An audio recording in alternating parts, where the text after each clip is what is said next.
ओम शांति। आज बाप दादा के 20 मार्च 2021 के ईश्वरीय महावाक्य हैं। मीठे बच्चे, तुम्हारा धंधा है मनुष्यों को सुजाग करना, रास्ता बताना।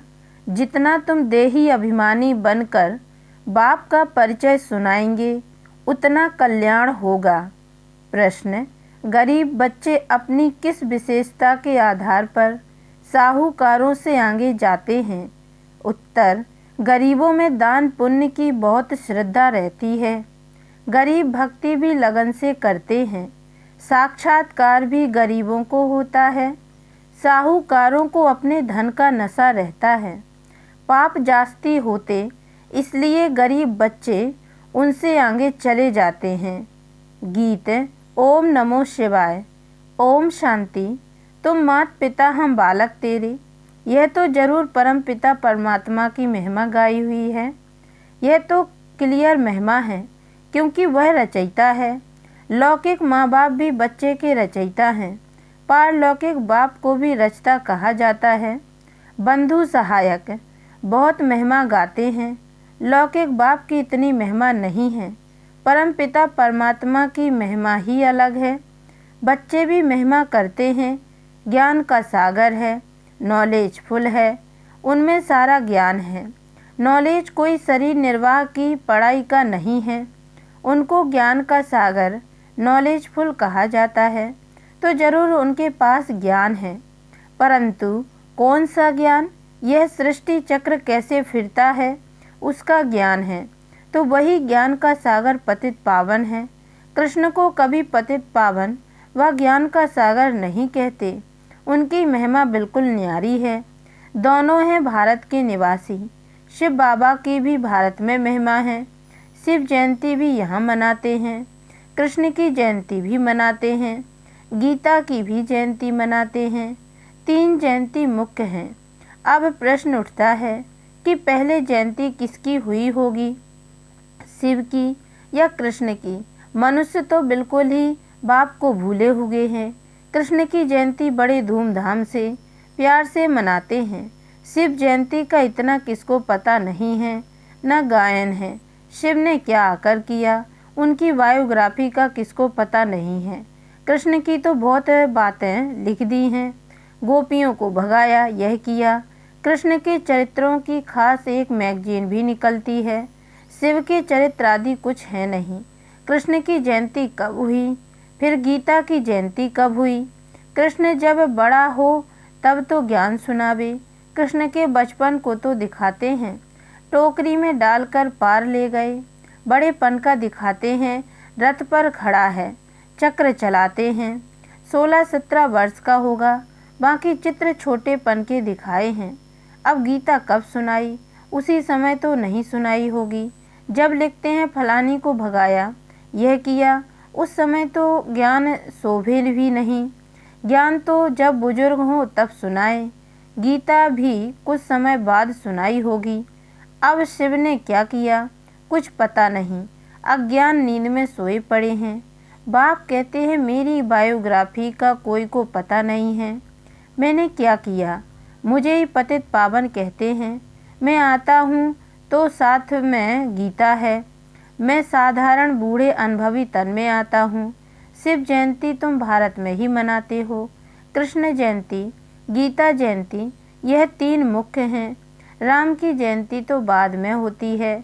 इस समय जो कुछ होता है वह बाद में मनाया जाता है। सतयुग त्रेता में जयंती आदि होती नहीं। सूर्यवंशी से चंद्रवंशी वर्षा लेते हैं और किसकी महिमा है नहीं। सिर्फ राजाओं का कारोनेशन मनाते होंगे। बर्थडे तो आजकल सब मनाते हैं। वह तो कॉमन बात हुई। कृष्ण ने जन्म लिया, बड़ा होकर राजधानी चलाई, उसमें महिमा की तो बात ही नहीं। सतयुग त्रेता में सुख का राज्य चला आया है। वह राज्य कब कैसे स्थापन हुआ यह तुम बच्चों की बुद्धि में है। बाप कहते हैं बच्चों, मैं कल्प के संगम युग पर आता हूँ। कलयुग का अंत है, पतित दुनिया, सतयुग आदि पावन दुनिया। मैं बाप भी हूँ, तुम बच्चों को वर्षा भी दूंगा। कल्प पहले भी तुमको वर्षा दिया था, इसलिए तुम मनाते आए हो। परंतु नाम भूल जाने से कृष्ण का नाम डाल दिया है। बड़े ते बड़ा शिव है ना। पहले तो जब उनकी जयंती हो तब फिर साकार मनुष्य की हो। आत्माएं तो सब वास्तव में ऊपर से उतरती हैं। मेरा भी अवतरण है। कृष्ण ने माता के गर्भ से जन्म लिया, पालना ली। सबको पुनर्जन्म में आना ही है। शिव बाबा पुनर्जन्म नहीं लेते हैं। आते तो हैं ना, तो यह सब बाप बैठ समझाते हैं। ब्रह्मा विष्णु शंकर की त्रिमूर्ति दिखाते हैं ना। ब्रह्मा द्वारा स्थापना, क्योंकि शिव को तो अपना शरीर है नहीं। खुद बैठ बताते हैं, मैं इनके बूढ़े तन में आता हूँ। यह अपने जन्मों को नहीं जानते हैं। इनके बहुत जन्मों के अंत का यह जन्म है, तो पहले पहले समझाना पड़े। शिव जयंती बड़ी या श्री कृष्ण जयंती बड़ी? अगर कृष्ण ने गीता सुनाई तो गीता जयंती तो श्री कृष्ण के बहुत वर्षों के बाद हो सके, जबकि कृष्ण बड़ा हो। यह सब समझने की बातें हैं ना। लेकिन वास्तव में शिव जयंती के बाद हुई फट से गीता जयंती। यह भी पॉइंट से बुद्धि में रखनी है। पॉइंट तो ढेर हैं, बिगर नोट किए याद रह ना सके। बाबा इतना नज़दीक है, उनका रथ है। वह भी कहते हैं सब पॉइंट से समय पर याद आ जाएं मुश्किल है। बाबा ने समझाया है, सबको दो बाप का राज समझाओ। शिव बाबा की जयंती मनाते हैं, जरूर आता होगा। जैसे क्राइस्ट बुद्ध आदि आकर अपना धर्म स्थापन करते हैं, वह भी आत्मा आकर प्रवेश कर धर्म स्थापन करती है। वह है हेवनली गॉड फादर, सृष्टि के रचयिता। तो जरूर नई सृष्टि रचेंगे, पुरानी थोड़ी रचेंगे। नई सृष्टि को स्वर्ग कहा जाता है, अभी यह नर्क। बाबा कहते हैं, मैं कल्प कल्प के संगम पर आकर तुम बच्चों को राजयोग का ज्ञान देता हूँ। यह है भारत का प्राचीन योग। किसने सिखाया? शिव बाबा का नाम तो गुम कर दिया है। एक तो कहते गीता का भगवान श्री कृष्ण और विष्णु आदि के नाम दे देते हैं। शिव बाबा ने राजयोग सिखाया था, किसको पता नहीं है। शिव जयंती निराकार की जयंती ही दिखाते हैं। वह कैसे आया, क्या आकर किया? वह तो सर्व का सद्गति दाता, लिबरेटर गाइड है। अभी सर्व आत्माओं को गाइड चाहिए परमात्मा, वह भी आत्मा है।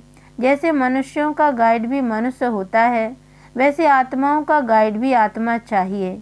वह तो सुप्रीम आत्मा ही कहेंगे। मनुष्य तो सब पुनर्जन्म ले पतित बनते हैं, फिर पावन बनाए वापस कौन ले जाए?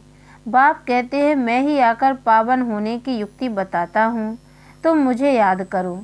कृष्ण तो कह न सके कि देह का संबंध छोड़ो, वह तो 84 जन्म लेते हैं, सब संबंधों में आते हैं।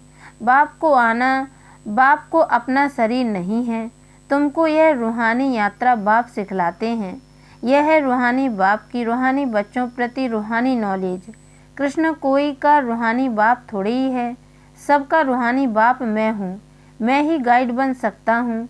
Liberator, guide, blissful, peaceful, ever pure, सब मेरे लिए कहते हैं। अभी तुम आत्माओं को नॉलेज दे रहे हैं। बाप कहते हैं, मैं इस शरीर द्वारा तुमको दे रहा हूँ, तुम भी शरीर द्वारा नॉलेज ले रहे हो। वह है गॉड फादर। उनका रूप भी बताया है। जैसे आत्मा बिंदी है, वैसे परमात्मा भी बिंदी है। यह कुदरत है ना। वास्तव में बड़ी कुदरत तो यह है, इतने छोटे स्टार में 84 जन्मों का पार्ट है। यह है कुदरत। बाप का भी ड्रामा में पार्ट है। भक्ति मार्ग में भी तुम्हारी सर्विस करते हैं। तुम्हारी आत्मा में 84 जन्मों का पार्ट अविनाशी है। इसको कहा जाता है कुदरत। इसका वर्णन कैसे करें, इतनी छोटी सी आत्मा है। यह बातें सुनकर वंडर खाते हैं।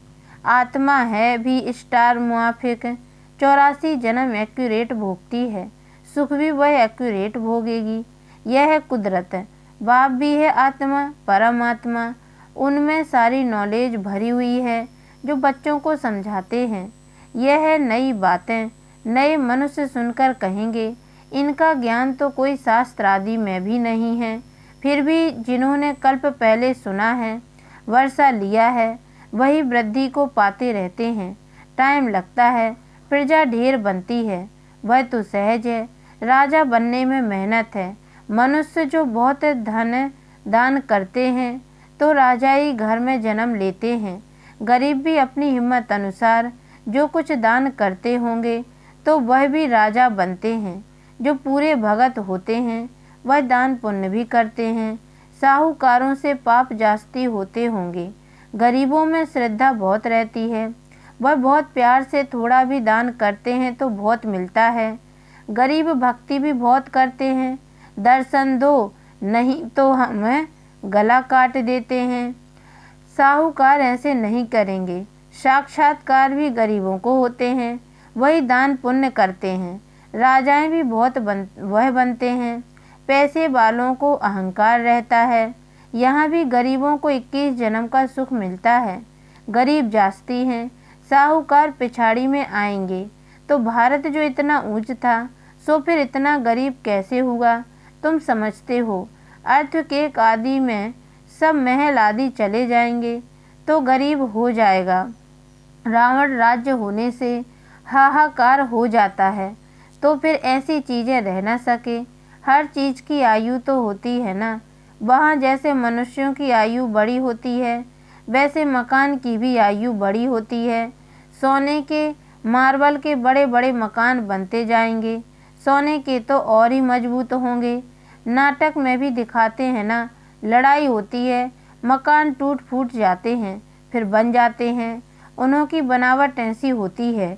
यह जो स्वर्ग के महल आदि बनाएंगे ऐसे तो नहीं दिखाएंगे। मिस्त्री लोग कैसे मकान बनाते हैं, हाँ समझते हैं वही मकान होंगे। आगे चल तुमको साक्षात्कार होगा, ऐसा विवेक कहता है। इन बातों से बच्चों का ताल्लुक नहीं है। बच्चों को तो पढ़ाई पढ़नी है, स्वर्ग का मालिक बनना है। स्वर्ग और नरक अनेक बार पास हुआ है, अभी दोनों पास हुए हैं। अभी ये संगम, सतयुग में यह नॉलेज नहीं होगी। इस समय तुम बच्चों को पूरी नॉलेज है। लक्ष्मी नारायण को यह राज्य किसने दिया था, अभी तुम बच्चों को मालूम है। इन्होंने यह वर्षा किससे पाया? यहाँ पढ़ाई पढ़कर स्वर्ग के मालिक बनते हैं, फिर वहाँ जाकर महल आदि बनाते हैं। सर्जन भी बड़े बड़े हॉस्पिटल्स बनाते हैं ना। बाप तुम बच्चों को दिन प्रतिदिन अच्छी अच्छी पॉइंट्स सुना रहे हैं। तुम्हारा धंधा ही है मनुष्यों को सुजाग करना, रास्ता बताना। जैसे बाप कितना प्यार से बैठ समझाते हैं। देह अभिमान की दरकार नहीं, बाप को कभी देह अभिमान नहीं हो सकता। तुमको मेहनत सारी देही अभिमानी होने में लगती है। जो देही अभिमानी बन बाप का बैठ परिचय देते हैं गोया बहुतों का कल्याण करते हैं। पहले देह अभिमान आने से फिर और विकार आते हैं। लड़ना झगड़ना, नवाबी से चलना देह अभिमान है। भल अपना राजयोग है तो भी बहुत साधारण रहना है। थोड़ी चीज़ में अहंकार आ जाता है। घड़ी फैशनेबल देखी तो दिल होगी यह पहने, ख्याल चलता रहेगा। इसको भी देह अभिमान कहा जाता है। अच्छी ऊंची चीज़ होगी तो संभालना पड़ेगा, गुम होगी तो ख्याल होगा। अंत समय कुछ भी याद आया तो पद भ्रष्ट हो जाएगा। यह देह अभिमान की आदतें हैं। फिर सर्विस बदले डिसर्विस भी जरूर करेंगे। रावण ने तुमको देही अभिमानी बनाया है। देखते हो बाबा कितना साधारण चलते हैं, हर एक की सर्विस देखी जाती है। महारथी बच्चों को अपना शो करना है, महारथियों को ही लिखा जाता है। तुम फलानी जगह जाकर भाषण करो, एक दो को बुलाते हैं, लेकिन बच्चों में देह अभिमान बहुत रहता है। भाषण में भल अच्छे हैं परंतु आपस में रूहानी स्नेह नहीं है। देह अभिमान लून पानी बना देता है। कोई बात में झट बिगड़ पड़ना यह भी नहीं होना चाहिए। इसलिए बाबा कहते हैं कोई को भी पूछना है तो बाबा से आकर पूछे। कोई कहे बाबा आपको कितने बच्चे हैं, कहूँगा बच्चे तो अनगिनत हैं परंतु कोई कपूत कोई सपूत अच्छे अच्छे हैं। ऐसे बाप का तो फरमान वरदार वफादार बनना चाहिए। अच्छा, मीठे मीठे सिक्के लदे बच्चों प्रति माता पिता बाप दादा का याद प्यार और गुड मॉर्निंग। रूहानी बाप की रूहानी बच्चों को नमस्ते और हम रूहानी बच्चों की ओर से भी रूहानी माता पिता बाप दादा को याद प्यार और गुड मॉर्निंग बाबा नमस्ते। धारणा के लिए मुख्य सार। पहली पॉइंट है, देह अभिमान में आकर किसी भी प्रकार का फैशन नहीं करना है, जास्ती शौक नहीं रखने हैं, बहुत बहुत साधारण होकर चलना है। दूसरी पॉइंट है, आपस में बहुत बहुत रूहानी स्नेह से चलना है, कभी भी लून पानी नहीं होना है, बाबा का सपूत बच्चा बनना है, अहंकार में कभी नहीं आना है। वरदान, समर्पणता द्वारा बुद्धि को स्वच्छ बनाने वाले सर्व खजानों से संपन्न भव।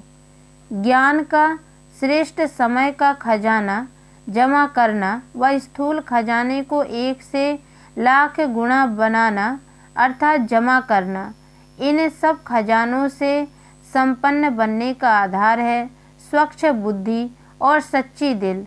लेकिन बुद्धि स्वच्छ तब बनती है जब बुद्धि द्वारा बाप को जानकर उसे बाप के आगे समर्पण कर दो। शूद्र बुद्धि को समर्पण करना अर्थात देना ही दिव्य बुद्धि लेना है। स्लोगन, एक बाप दूसरा न कोई। इस विधि द्वारा सदा वृद्धि को प्राप्त करते रहो। ओम शांति।